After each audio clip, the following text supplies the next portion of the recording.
Bonjour, je vais poursuivre mon cours de méthodologie.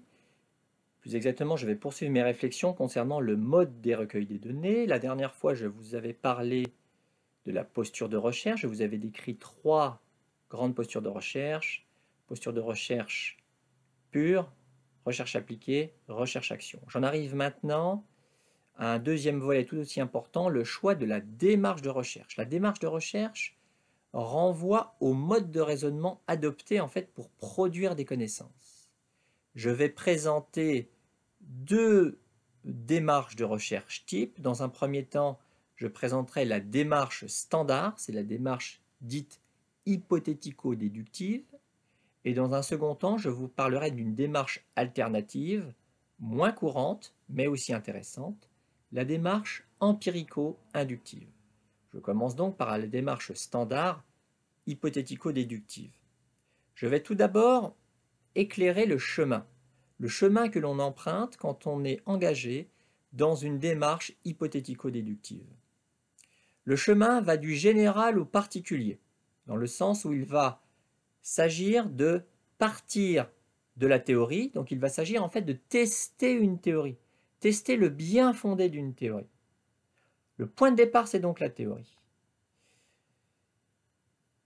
Si l'on parle de démarche hypothético-déductive, c'est qu'il y a derrière cette appellation deux termes clés. Premier terme clé, hypothèse.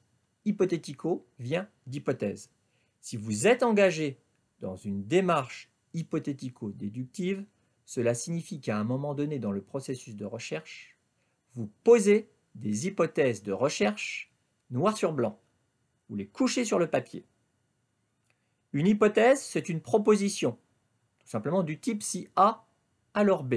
Si l'événement A se produit, alors l'événement B va se produire. Vous allez vérifier cette proposition. Vous allez passer à l'épreuve cette hypothèse.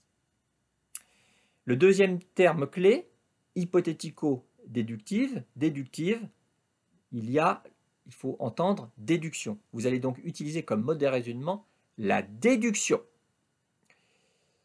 Je propose de séquencer le processus, de séquencer le chemin qui va du général au particulier en 6 grandes étapes. Première étape, comme je l'ai dit tout à l'heure, vous partez des théories existantes, puisque vous entendez tester le bien fondé d'une théorie ou de plusieurs théories. Deuxième étape, vous allez poser des hypothèses. C'est l'étape qui constitue à formaliser un corpus d'hypothèses. Je vous rappelle, une hypothèse est une proposition du type si A, alors B. Vous pouvez avoir 1, 2, 3, 4, 5 hypothèses, par exemple. Vous les formalisez, vous en rendez compte dans votre mémoire. Vous annoncez les hypothèses qui sont les vôtres. Troisième phase de la démarche de recherche hypothético-déductive, c'est la collecte des données. Vous allez récolter des informations, vous allez collecter des données en vue de confirmer ou d'infirmer les hypothèses. Les hypothèses que j'ai formulées sont-elles justes? Vous allez donc les vérifier à la lumière des données que vous avez récoltées. Si vous avez par exemple formalisé 4 hypothèses, les 2 premières peuvent être confirmées, les 2 autres peuvent être infirmées. Toutes peuvent être confirmées, toutes peuvent être infirmées. Il y a une grande... Voilà, il y a plusieurs combinaisons possibles. Collecter des données, troisième phase. Quatrième phase, vous allez en fait analyser ces données. Vous les analysez, ces données. Cinquième phase, vous allez, une fois que vous avez vraiment analysé finement vos données, vous allez pouvoir en extraire des résultats de recherche. Et c'est là où vous allez dire si les hypothèses sont infirmées ou confirmées, après avoir analysé les données, dans cette cinquième étape. Vous allez donc mettre en évidence les principaux résultats de votre recherche. Et puis, sixième et dernière phase de cette démarche hypothético-déductive, l'exploitation, la mise en perspective et la valorisation des résultats, voire la discussion des résultats. Voilà, globalement, le chemin que l'on emprunte quand on se situe dans une démarche standard hypothético-déductive, dans le champ des sciences dures, c'est la démarche qui est la plus utilisée, hypothético-déductive. C'est une démarche, bien évidemment, qui est aussi utilisée dans le champ des sciences humaines et sociales. Retenez quand même l'idée que démarche hypothético-déductive, cela suppose que vous posiez des hypothèses noir sur blanc. J'insiste beaucoup sur cet aspect-là. J'en arrive maintenant à une démarche de recherche alternative, mais qui est, à mon sens, tout aussi intéressante, la démarche empirico-inductive. Alors là, vous voyez, comme je l'ai dit sur la diapo, que le chemin est inverse, le raisonnement est différent. On va du particulier au général, alors que pour la démarche hypothético-déductive, nous allons du général vers le particulier. Là, nous allons du particulier vers le général. On va induire d'un cas particulier. Il y a deux termes clés dans le terme démarche empirico-inductive, le terme empirique, empirico. On part du terrain, le point de départ c'est le terrain. Et le deuxième concept clé, c'est le concept d'induction. L'induction, ça consiste en fait à généraliser. On part d'un point particulier et on va avoir tendance à généraliser un résultat, par exemple.